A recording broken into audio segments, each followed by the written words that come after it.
মুস্তাফা আঙুল থেকে মুখে চুন নিয়ে কিছুক্ষণ নিশ্চুপ বসে রইল। তার মুখে পান, সেই পান চিবোতে চিবোতে ভ্রু কুচকে বলল, এত ভাবনা চিন্তার কি আছে বুঝলাম না।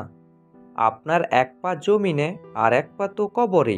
যে মরণ ব্যাধিতে পাইছে আজ পর্যন্ত কেউ রক্ষা পাইছে বলে আমি শুনি নাই। ওই কালাইমা, তুই বল, শুনছিস? যক্ষা হয়েছে আর কেউ রক্ষা পাইছে? কালাম সাথে সাথে দু সাইডে মাথা নাড়ল। মুস্তাফা একগাল হাসল। আপনার জীবন তো যাযাবরের মতো ছিল, আজ এখানে তো কাল ওখানে। সময় থাকতে মেয়েটার একটা গতি করেন। 3 কুলে তো কেউ নাই, হাঁটি হাঁটি পা করে নিয়ে আসলেন। চোখের সামনেই তো বড় হইল। চোখ বুঝলেন শিয়াল কুকুরের কামড়ে খাইব। তাছাড়া মেয়ে তো ছোট না, 15 বছর। তার মধ্যে আবার স্কুলে পড়াইতেছেন বলে কোন আক্কেলে এই কাজটা করাইছেন? এমন চোখ ফুটাই না মাইয়া ভালো বাড়ি থেকে কেউ নিতে চাইব? ওই তো আপনার 7 কুলের ভাগ্য আমার ছেলের মনে ধরেছে। জাহিদ দীর্ঘশ্বাস ফেলে অসহায় কণ্ঠে বলল, আমাকে একটু ভাবতে দেন মুস্তফা ভাই। মুস্তফার চোখে মুখে বিরক্তির রেখা পড়ল। শুধু প্রয়োজন তাই এখানে আসা, তা না হলে এমন চালচুলোহীন নিচু জাতের মানুষের কাছে মুস্তফার জুতোও আসে না। যত সব মনে মনে বিড়বিড় করেই তিনি উঠলেন।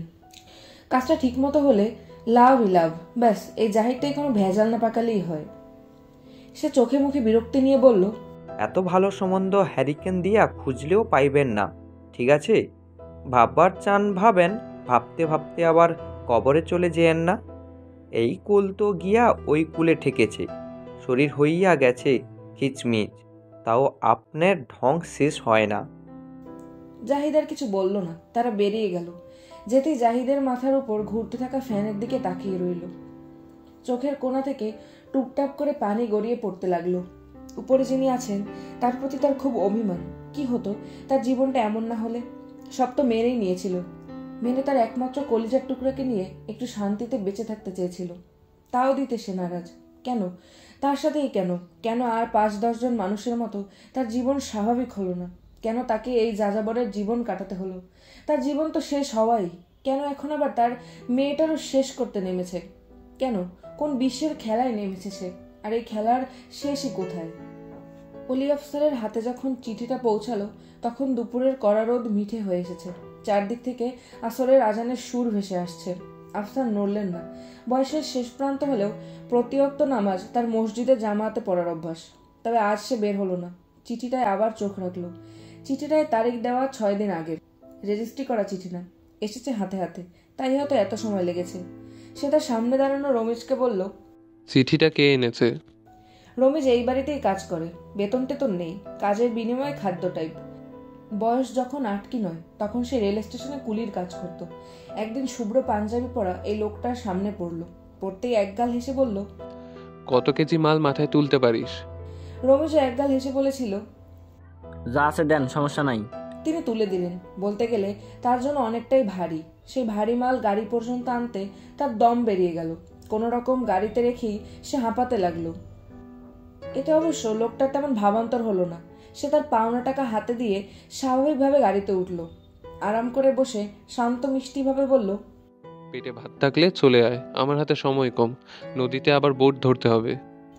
রমেশ কিছুক্ষণ অবাক হয়ে তাকিয়ে থেকেছে। তার 3 কুলে কেউ নেই, যা পায় তাই দিয়ে খেয়ে কোনো রকমে বেঁচে আছে। তবে এই শুভ্র মুখটার মধ্যে কিছু ছিল। সে সংকোচ নিয়েই জড়সড়ভাবে গাড়িতে উঠে বসেছে।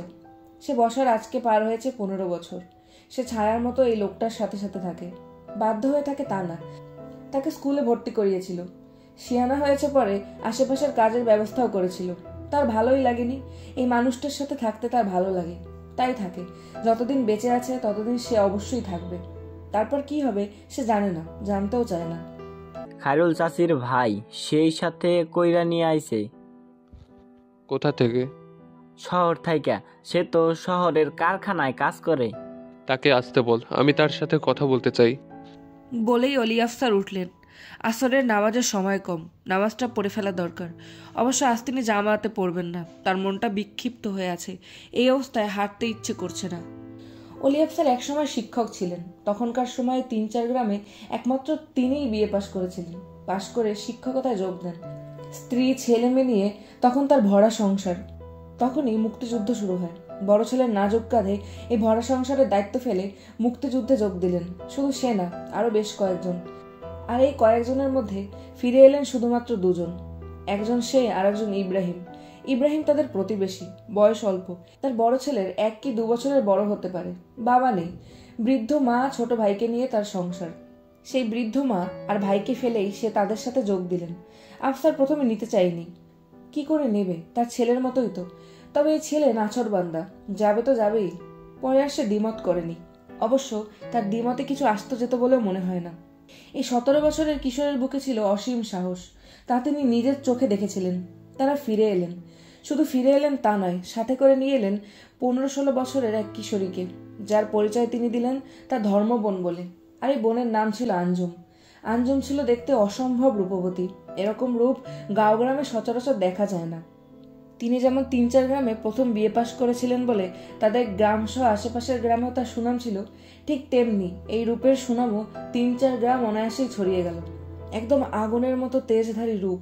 গ্রামের মানুষ যেন আগে দেখেনি।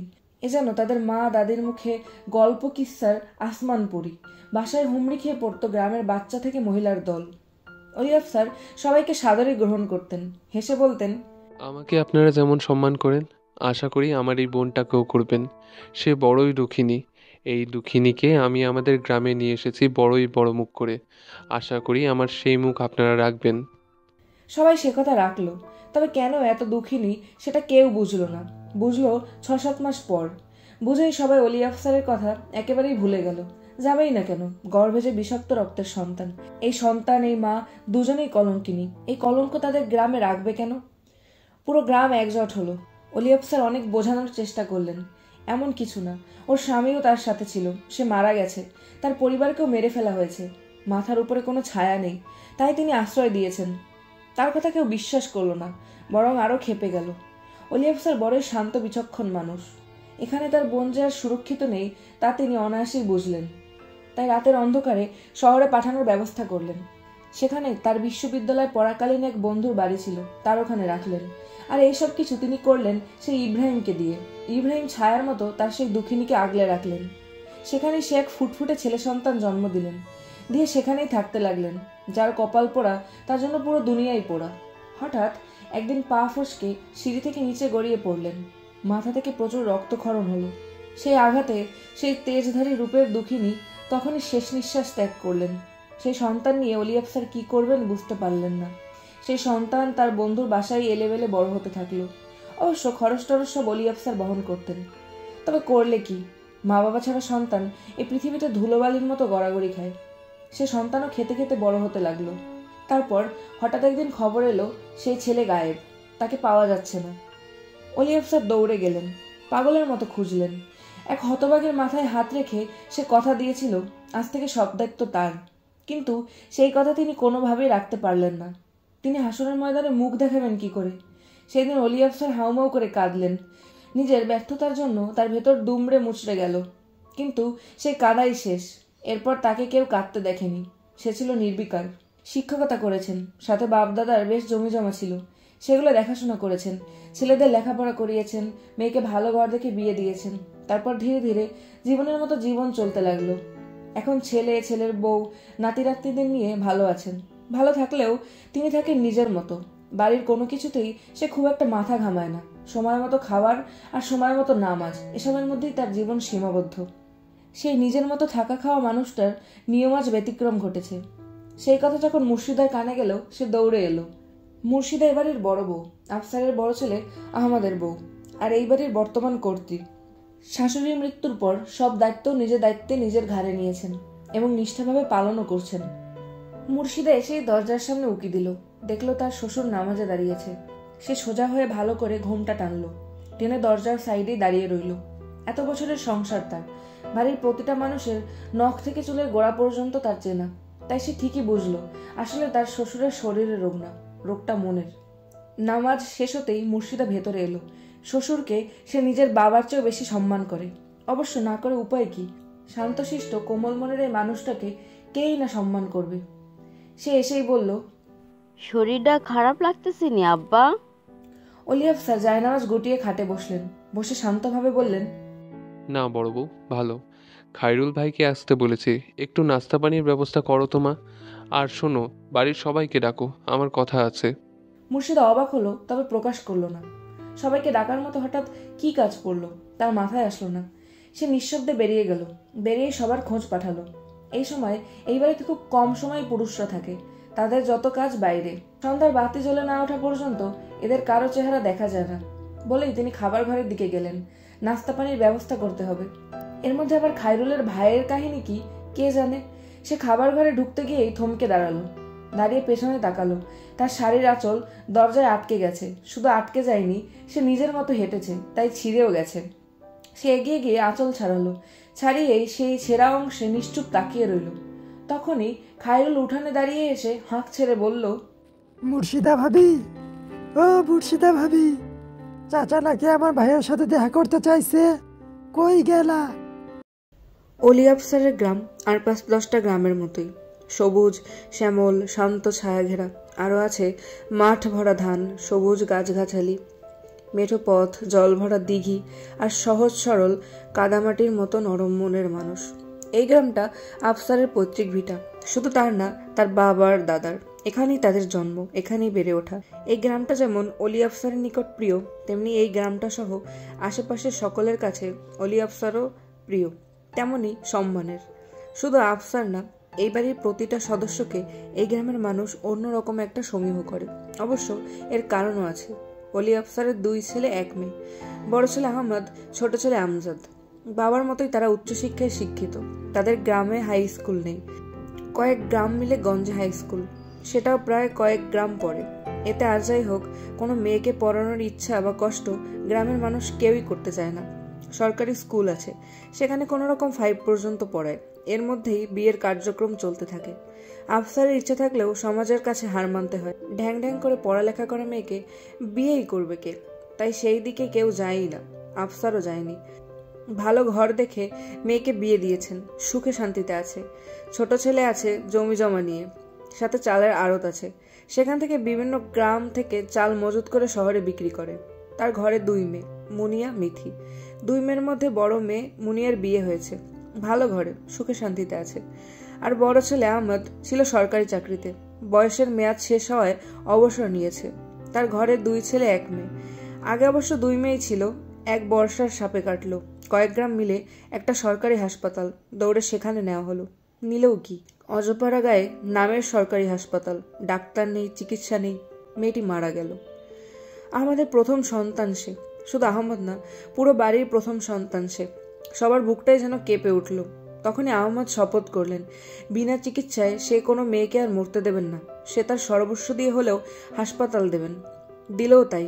সে তার পুঁজি পাজা, বউয়ের গহনা, এমনকি নিজের ভাগের জমি জমা সব বিক্রি করে গঞ্জে ক্লিনিক দিলেন।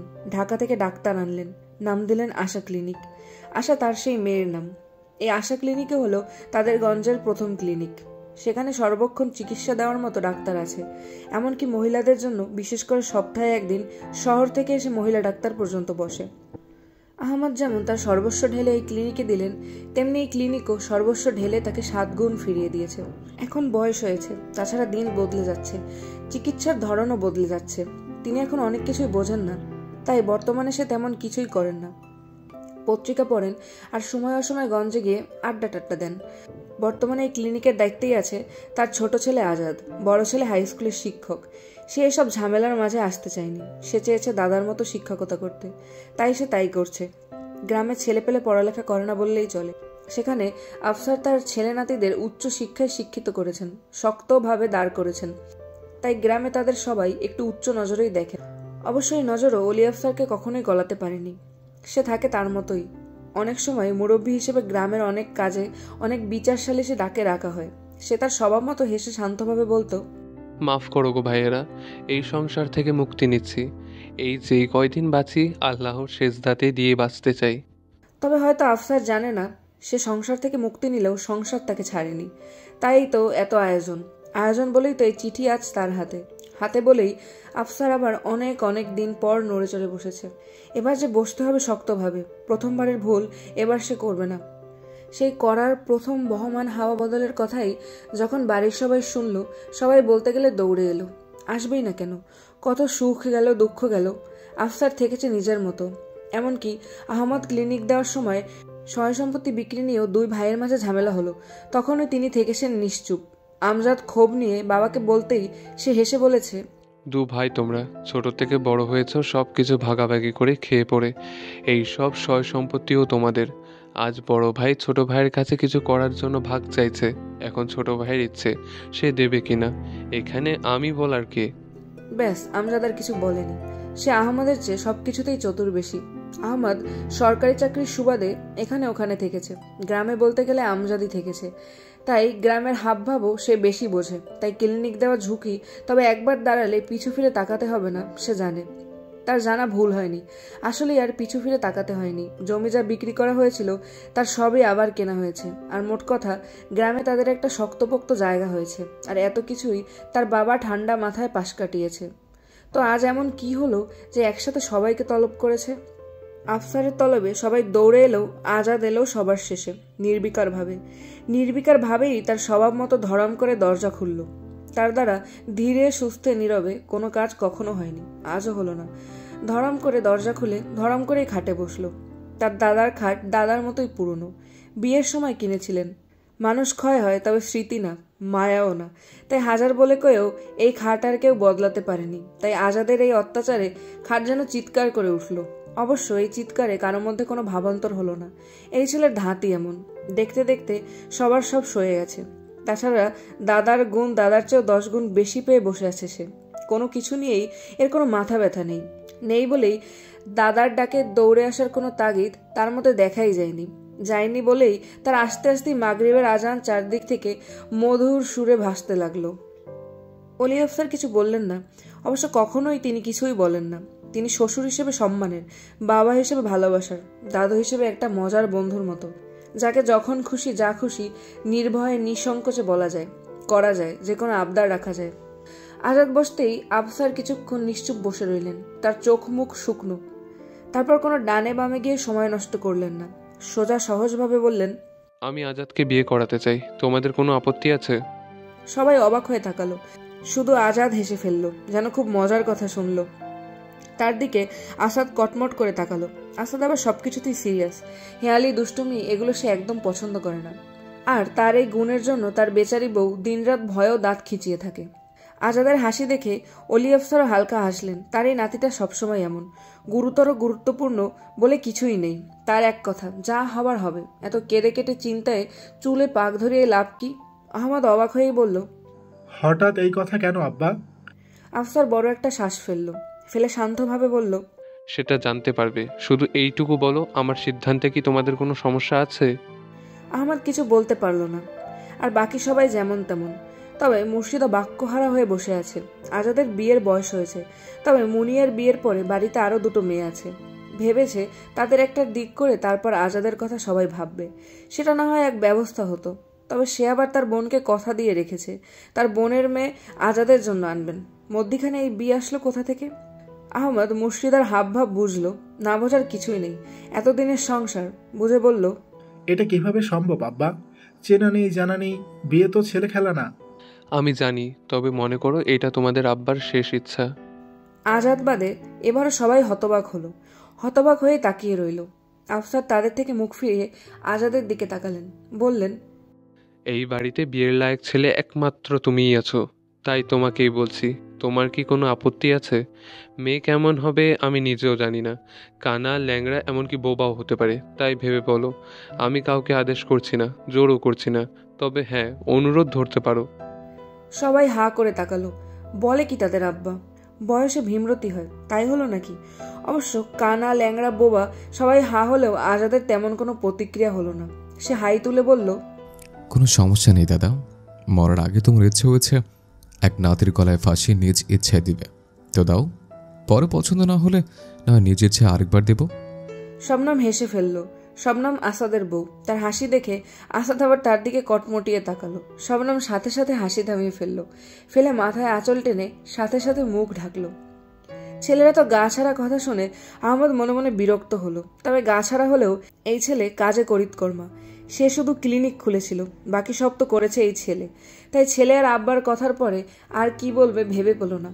তাছাড়া আব্বা কখনো কোনো কিছু চাপিয়ে দেওয়া তো ভালোই, আজ পর্যন্ত কখনো কিছু বলেইনি। আজ কেন তিনি এভাবে বলছেন সে ভেবে পেল না। আফসার বড় ছেলের মনোভাব বুঝে একটা চিঠি আহমদের দিকে এগিয়ে দিতে দিতে বলল, জোরেই পড়ো, সবার মনের জিজ্ঞাসা শেষ হোক। আহমদ ভ্রু কুচকে তাকালো, তাকেই হাতে নিয়ে একটু চোখ বুলিয়ে পড়তে শুরু করলো। শ্রদ্ধেয় অলি আফসার, আপনাকে আমি কি বলে সম্বোধন করব জানি না। সেভাবে তো সম্বোধন করার কখনো সুযোগ পাইনি। অবশ্য সেই সুযোগ আমি নিজেই দেইনি। তবে আমি এইটুকু জানি, আপনি আমার মাথার উপরে বটগাছের মতো। যেই বটগাছ আমি চাই আর না চাই, আমার যে কোনো প্রয়োজনে আপনি অবশ্যই আপনার স্নেহের হাত আমার মাথায় রাখবেন। যে হাত আমি একদিন নিজের ইচ্ছায় ছেড়ে চলে এসেছিলাম, এখন আমার সেই হাতটুকু আবার প্রয়োজন।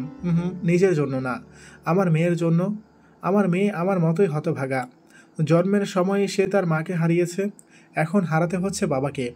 আমাকে মরণ ব্যাধি পেয়েছে, অবস্থা খুবই সংকটপূর্ণ। আমি ছাড়া আর আমার মেয়ের এই দুনিয়ায় কেউ নেই। আশা করি এই বাবা মা ছাড়া এই দুঃখিনী মেয়েটার ছায়া হয়ে পাশে দাঁড়াবেন। ইতি এক হতভাগা পিতা আব্দুল জাহিদ। জাহিদ নামটা শুনতেই আহমদ অবাক হয়ে তাকালো। সে যা ভাবছে এ কি সে? জাহিদ যখন চলে যায় সে তখন ভালোই বড়। মুক্তিযুদ্ধের পর তার বাবা যখন জাহিদের মাকে নিয়ে আসলো তখন তার বয়স 14-15 কাছাকাছি। তার মার কথা সবই তার মনে আছে, কিন্তু চলে যাওয়ার পর কি হয়েছিল সে জানে না। তবে বাবা একবার পুরো ভেঙে পড়েছিল। সেই ভেঙে পড়ার সময় তার হাত ধরে বলেছিল, তার মৃত্যুর পর যদি কখনো জাহিদ নামের কেউ কোনোদিন কোনো কারণে তার কাছে আসে, কারণ যাই থাক, জীবনের শেষটুকু দিয়ে হলেও সাহায্য করে। অবশ্যই করবে। এই কি সেই জাহিদ? আহমদ নিশ্চুপ কিছুক্ষণ বসে রইল, তারপর বাবার দিকে তাকালো। সে কি বলবে কি করবে কিছুই তার মাথায় এলো না। জাহিদ বা জাহিদের মা, তাদের ব্যাপারে বাবা কখনো স্পষ্ট করে কিছু বলেননি। সবাই যেটুকু জানে সেও সেটুকুই জানে। অবশ্য এই নিয়ে তারাও কখনো তেমনভাবে মাথা ঘামায়নি। আফসার দীর্ঘশ্বাস ফেলে বলল, দুর্দশা তার পেছন কখনো ছাড়িনি। আমার বন্ধুর বাসায় থাকলে কি হবে, টাকা পয়সার সব আমি বহন করলে কি হবে, সেখানেও সে লাঞ্ছনার শিকার হয়েছে। সবচেয়ে বেশি কষ্ট পেত যখন তাকে তার রক্তের খোঁটা দেওয়া হতো। সব সহ্য করলেও এটা তার সহ্যের বাইরে ছিল। দু চোখ যেখানে গেছে সেখানে চলে গেছে। হারিয়ে যাওয়া মানুষ পাওয়া যায়, তবে নিজ ইচ্ছায় হারানো মানুষ কখনো পাওয়া যায় না। তাই আমিও পাইনি। তবে আমি সারা জীবন নামাজে 2 হাত তুলে একজনের জন্যই দোয়া করেছি, সেটা হলো জাহিদ। আমি চেয়েছি সে যেখানেই থাকুক ভালো থাকুক, আল্লাহর রহমতে থাকুক। কিন্তু এই ছেলেটার ভাগ্য বড়ই খারাপ। সুখ তার কাছে মরীচিকার মতো। হাত বাড়িয়ে ধরতো সে, তবে ধরতেই ভেঙে গুড়িয়ে যেত। আমি তার মায়ের জন্য কিছু করতে পারিনি, জাহিদের জন্যও কিছু করতে পারিনি, তবে এই মেয়ের জন্য করতে চাই। আমজাদ এতক্ষণ চুপচাপ বসেছিল। তার আব্বা নাতিকে বিয়ে করাতে চায়, করাবে, এটার এমন কি। তবে এখন তার পছন্দ হলো না। সেই জাহিদ নামের কাউকে চেনে না, চেনার কথাও না। তখন তার বয়স কম, তেমন কিছু মনে নেই। তবে এইটুকু বুঝলো, জলে ভাসা মানুষ, এরকম একটা মানুষের মেয়ে বাড়ির বউ হবে তা ভাবতে ভালো লাগলো না। সে একটু অসন্তোষ কণ্ঠেই বলল, বেশ তো করবেন, তাকে আমরা নিজে গিয়ে নিয়ে আসবো। সে হবে এই বাড়িরই মেয়ে। এই বাড়ির মেয়েরা আমাদের সব সম্পত্তি থেকে যতটুকু পাবে, এ মেয়েও ঠিক ততটুকুই পাবে। পরে ভালো ঘর টর দেখে বিয়ে দিলেই হবে। নিজেদের ছেলেদের জন্য আনতে হবে কেন? আজাদ ঠোঁট টিপে হাসলো। অবশ্য তার এই হাসি এবার কেউ খেয়ালও করলো না। সবার নজর এখন আফসারের উপর। আফসার আবারও একটা দীর্ঘশ্বাস ফেলল। এই একটা দীর্ঘশ্বাসে কতটা কষ্ট মেশানো সামনে বসা এই বাড়ির প্রত্যেকটা মানুষই বুঝলো বলেই সবাই কেমন নিশ্চুপ হয়ে গেল। অনেক দিন পরে আফসারের কণ্ঠ আর্দ্র হলো। আর্দ্র কণ্ঠেই বলল, এরকম একটা আশ্বাস দিয়েই আমি একজনকে এনেছিলাম। তার মাথায় হাত রেখে বলেছিলাম, আজ থেকে আমি তোমার ভাই, বড় ভাই। আমার কাছে আমার বোন যেরম, তুমিও সেরম। আর মৃত্যুর আগ পর্যন্ত আমি এই দায়িত্ব পালন করব। পারলাম কই? এই দুনিয়ায় শুধু জোর রক্তের সম্পর্কের, ভালোবাসার সম্পর্কের কোনো দাম নেই। ধরে রাখার ক্ষমতা নেই। দুনিয়া চাইলে টেনে হিচড়ে আলাদা করতে পারে, তবে রক্তের সম্পর্কের পরে সবচেয়ে বেশি জোর আল্লাহর সাক্ষী রাখা সম্পর্ক, কবুলের সম্পর্ক। তাদের দায়িত্ব পালন করতে পারিনি, তাই এবার দায়িত্ব নেব পোক্তভাবে, কেউ চাইলেও যাতে ছাড়তে না পারে। তাই এই মেয়ের জন্য আমি আলী আফজার, তার ছেলে, ছেলের বউ, নাতি নাতনিদের কাছে 2 হাত পেতে ভিক্ষা চাইছি। আমার 2 হাত তোমরা খালি ফিরিয়ে দিও না। আহমদ আমজাদ বাবার এইরকম আকুতিতে দুজনেই কাঠ হয়ে গেল। বাড়ির বউরা মুখে আঁচল চাপলো। আজাদ এবার হাসলো না, এগিয়ে গিয়ে দাদার 2 হাত জাপতে ধরে বলল, বাড়ির একটা মানুষও আর টু শব্দ করেনি। তাই পরের দিন ভোরে রওনা দেওয়া হলো। ঠিকানা শহরের। তাদের গ্রাম থেকে শহরে যাওয়ার একমাত্র সহজ মাধ্যম হলো ইঞ্জিন চালিত বোট। 5-6 ঘন্টা মতো লাগে। আহমদ বলেছিল, আজাদ খাইরুলের ভাইয়ের সাথে গিয়ে মেয়ে নিয়ে আসুক, পরে ধীরে সুস্থে সব করা যাবে। তবে বাদ সাধলেন অলি আফসার, সে নিজে যাবে। আর বিয়ে ছাড়া জাহিদের মেয়েকে তিনি এই গ্রামে প্রবেশ করাবেন না। এই বয়সে এসে আবার এ কেমন জেদ আহমেদ বুঝতে পারছে না। 5-6 ঘন্টার ধকল এই শরীর সইবে? আসাদের স্কুল আছে। আমজাদ তো মহাবিরক্ত। একদিন রাতেও সে বাসায় ফেরে না। আরতে তার থাকার ব্যবস্থা আছে। সে আর চোখে মুখে উপায় দেখল না, নিজেই বাপ ছেলেকে নিয়ে রওনা হলো। এদিকে গতরাত থেকে মুর্শিদা থম মেরে বসে রয়েছে। শবনম কি করবে বুঝতে পারল না। বউ আনতে গেছে, কিছু তো করতে হবে নাকি? আজকে রান্নাবান্নাও বাকি, সে করবেটা কি? শবনম দিশে না পেয়ে ছোটমার কাছে দৌড়ে গেল। তাদের ছোটমা হলো আমেনা বেগম, আমজাদের বউ। তার শরীর বছরের বেশিরভাগ সময়ই থাকে অসুস্থ। এই সংসারে যাবতীয় সব দায়িত্ব মুর্শিদা দেখে। সে তার শরীরে বেদনা নিয়েই দিশে পায় না, সংসার করবে কি? আমেনা কুকাতে কুকাতে উঠল। গতরাতে আব্বার রুম থেকে এসে পড়েছে, উঠল এখন। উঠতে উঠতে সে জানালা দিয়ে বাইরে তাকালো। বৈশাখ মাস, কোনো রাগ ঢাক ছাড়াই হঠাৎ আকাশ গর্জে ওঠে। আর আজকে তো চারকুল সেজে অন্ধকার হয়ে আসছে। গ্রাম মনে হয় আজকে ভাসিয়ে নিয়ে যাবে। সে বেরোতে বেরোতে হাঁক ছাড়লো, একে কোথায় মরছিস? উঠানে যে লাকড়ির মেলা লাগাইছিস, এই মেলা গুছাইব কে? নাকি বৃষ্টির পানিতে গোসলের জন্য বসাই রাখছিস? সোহাগী দৌড়ে এলো। সে এই গ্রামেরই মেয়ে। জামাই মরল কলেরায়। গ্রামের ভিটে থেকে ভাসুর, দেবর, শাশুড়ি দূর দূর করে নামাইল। এক মেয়ে সোহাগীকে নিয়ে আর কই যাবে? মুর্শিদার পায়ে এসে পড়ল। কাজের মানুষেরও দরকার ছিল। মুর্শিদা দুজনকেই তুলে নিল। সেই থেকে তারা এ বাড়িতেই আছে। আমেনা শবনমকে রান্নার আয়োজন বুঝিয়ে মুর্শিদার ঘরের দিকে পা বাড়ালো। সে যখন এই বাড়িতে পা রাখে তখন তার বয়স 13। মুর্শিদার 18 কিংবা 19 হতে পারে। সংসার তো ভালোই, দিন দুনিয়ার কোনো জ্ঞানই নেই। শাশুড়িরা কি আর জ্ঞান বুঝাইবে? তারা খোঁজে শুধু দোষ। বলতে গেলে মুর্শিদাই তাকে গড়ে পিঠে নিয়েছে। গড়ে পিঠে নিলেও মুর্শিদার বান ভালো, বরং আমেনার শরীরেই ক্ষয় ধরেছে আগে। আমেনা মনে মনে বড় একটা দীর্ঘশ্বাস ফেলল। তার শাশুড়ি ছিল জাদেরের বংশধর।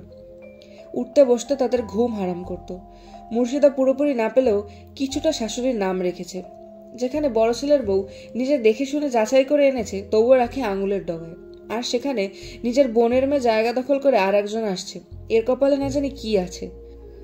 আফসারদের পৌঁছতে পৌঁছতে দুপুর গড়িয়ে বিকেল নামলো। তারা উঠল খায়রুলদের বাসায়। খায়রুল তাদের এলাকারই এক ভাইয়ের বউ। সে তার ভাইকে পই পই করে বলে দিয়েছে এতে যেন খাতির যত্নের কোনো কমতি না হয়। যদি হয় তাহলে যেন সে ভুলে যায় তার এক বোন আছে। খায়রুলের ভাইয়ের নাম খলিল। স্টিলের কারখানায় কাজ করে, কোনো রকমে পেট চালায়।